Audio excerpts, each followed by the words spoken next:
Lan kula niku syukur ora pegatan. Umume wong alim pegatan. Kula ora pegatan wis syukur. Mbok sampeyan ra roh, pokoke saiki penting ora. Mbok sampeyan nek kare pangeran sing roh. Sok.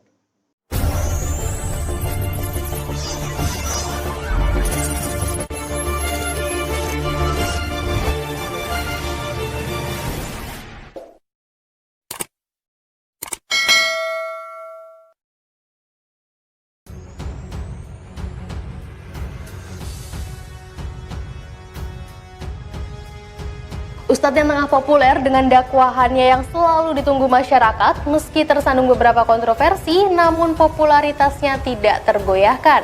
Sering memberi dakwah tentang rumah tangga, ironisnya rumah tangga Abdul Somad sendiri ternyata sedang menjalani ujian. Ustadz Abdul Somad telah resmi bercerai pada 4 Desember 2019 lalu. Dikutip dari tribunnews.com pada Kamis 5 Desember 2019, Pengadilan Agama yang mengabulkan perceraian Abdul Somad akhirnya buka suara. Pengadilan Agama Bangkinang kelas 1B telah menyidangkan permohonan cerai talak yang diajukan Ustadz Abdul Somad kepada istrinya, yaitu Melia Juniarti. Diketahui, permohonan talak cerai Abdul Somad telah didaftarkan sejak bulan Juli 2019 lalu. Sejak didaftarkan hingga putusan, ada 11 kali persidangan termasuk proses mediasi. Akhirnya, pada Selasa 3 Desember 2019 kemarin, Hakim di Pengadilan Agama Bangkinang Riau memutuskan untuk mengabulkan permohonan cerai talak. Kini, Ustadz Abdul Somad resmi menjadi duda.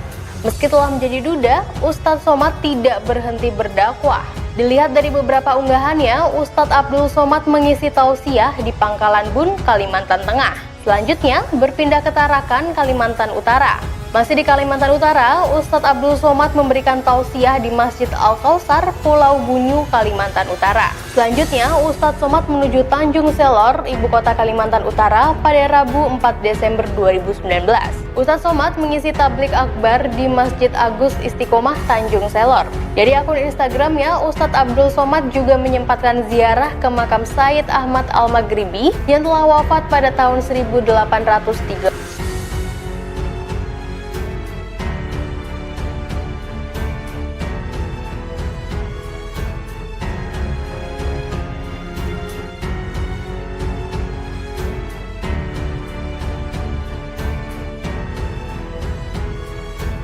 Somad adalah penceramah agama yang hobi mengharam-haramkan apa saja.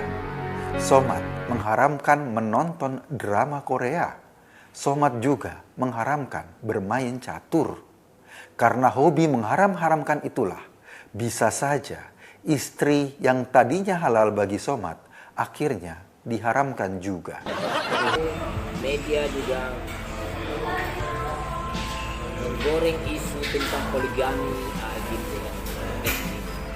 Tapi apa yang terjadi waktu itu juga umat meninggalkan Agib. Tapi akhirnya karena keteguhan teknologi, akhirnya Agib kembali bersinar. Nah sekarang isu Ustadz Abdul Somad dengan Melia Juniarti, masalah perceraiannya. Media juga ingin menggoreng supaya umat meninggalkan UAS. Tapi kami sebagai pecinta UAS, kami tidak peduli dengan isu-isu itu atau masalah itu. Kami tetap mencintai Ustaz. Allahu Akbar.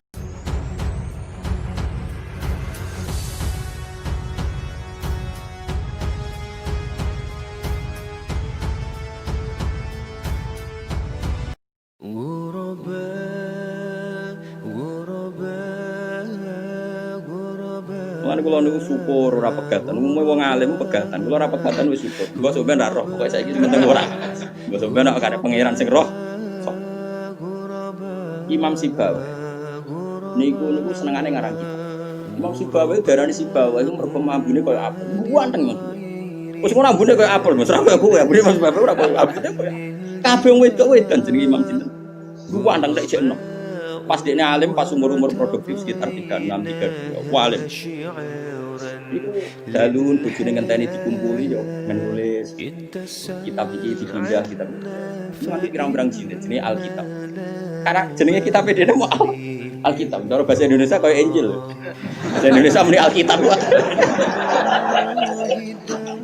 Bahasa Indonesia iku muni Alkitab tok iku. Injil Mas Subrono Imam Subawe. Mari dene ra wong Indonesia. Kitabe ora ono jenenge ya. Gitu. Cara bahasa Indonesia itu. Singkat cerita itu. Bojone wis marek-mareki wis beto itu ngono. Wayu wedeng bojone. Wayu kok ora. Ora elek yo ora. Saya lek men goreng tempe terus tambah elek.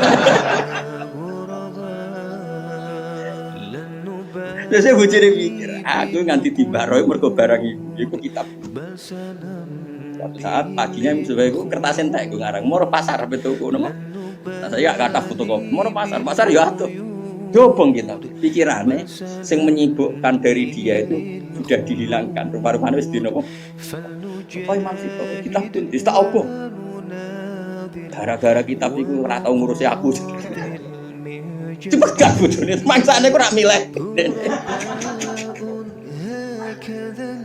Imam Sito ngaboti kitab megat nopo. Imam Syafi'i iki Mas. Imam Syafi'i ora wani rabi wong gedhe, wani rabi ning jare Indonesia. Gara-gara wedi nak nuntut. Dadi tidak rabi ngomong ngene, iki kena mbok tiru. Ya, tapi ganteng, syaratnya kudu ganteng. Karena kalau ganteng itu kan kompetitornya banyak yang minat. Ganteng mulya imam terkenal. Ngomongno ngeten, diumumno. Sapa sing gelem rabi wae, syaratnya siap rata umum. Syarat yo siap rata urusi. Wong aku sibuk mul. Terus syarat ketiga kegiatannya gawe ono jajan aku mulang santri. Dadi syaratnya Dadi syaratnya kudu pinter gawe jajan sing pas aku mulang. Karena ana wong ngaji tapi ketika jajan. Jenenge jajan halawiyah. Halawiyah itu manisan. Walhasil ada seorang yang orang biasa gitu ya, min ahli khairi wasolah. Siap dinikahi beliau tanpa syarat apa. Yaiku nganti sepuh tiap ono santri teko hubungi, pokoknya itu gawe jajan ini layani gawe jajan. Istilah nganti kabul.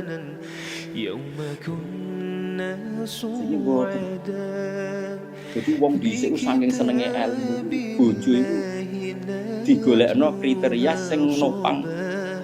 Saiki ora. Ngene tetap kebal wa bina bikum takobal ya karim. Kulo susah.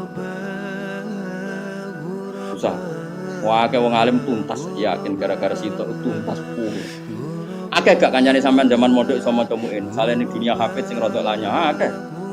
Ilang gara-gara apa? Oh ilang apa? Oh ilang. Jajal lah wis nglatihan omah-omah. Latihan omah ada istiqomah nggih pengajian apa ekonomi kocar. Oh, keranyam. Makanya menurut saya, wong alim apike iku untuk ning sing anake kiai sing ya tradisi juga mu relatif gampang. Tukarane itu terkendali. Misalnya tapi tidak harus ning gede lho. Pokoknya ya sing dia tradisi berjuang bahwa hidup itu biasa berkorban untuk apa? Kalau ndak itu habis. Kalau lu ngerasakno, tapi tidak harus anak gede betul. Makanya yang sholat. Kok nak misalnya soleh, kalau pokoknya anak PKI, pokoknya saya angel banget. Oh ya, yang penting ngerti pentingnya nopo. Aku lalu merasa saya itu berkali-kali misalnya di rumah itu ngaji sampai malam. Pagi tadi subuh saya kesini, gue berangkat dari rumah terus tadi jam 2 sampai sini. Terus sekarang saya ngaji, nanti malam ngaji. Terus saya ngantor, nanti pas datang malam Rebu, paginya saya ngaji. Sama tafsir Jalalain yang grupnya santri-santrinya Bapak. Kemisnya ngajar. Kalau kemis ngajar di sarang. Jumat itu saya ngajar di situ. Jumatnya. Jadi bojo mangan ora mangan ya rapati roh. Aku yang ngomongin anak kiai di keramat di ojo ngenteni keramat. Dadi kok ya pokoke padha uripe. Antara kula bojone iki kudu di kamar dhewe nek ora iso kok kalau wong minan pun tak kok. Nah ini kan nah itu Aisyah itu termasuk istri yang dengan kriteria itu. Saya itu heran sama Aisyah gini, saya itu punya Musnad Ahmad ini. Musnad Ahmad itu 14 jilid. Itu satu jilid itu ada yang riwayatnya Aisyah semua. Jadi minal muksirin wal muksirat itu Sayyidah siapa? Aisyah. Dan anehnya dalam satu jilid tuh Fuad, yang diceritakan Aisyah tentang Nabi itu pasti yang sisi hukum, bukan kenangan Nabi tidak punya uang. Taruh saja gini, sebetulnya nggak ada yang dimakan untuk sarapan itu kan masalah kalau bagi istri sampean. Nggak masalah besar nggak kalau istri sampean jam 8 masih belum ada yang dimakan. Oh, perang Brontoyudo. Itu Sayyidah Aisyah ngenangnya enteng saja, bahwa pernah peristiwa itu terjadi dan Nabi ngambil sikap ya kalau nggak ada yang dipakai sarapan ya saya puasa.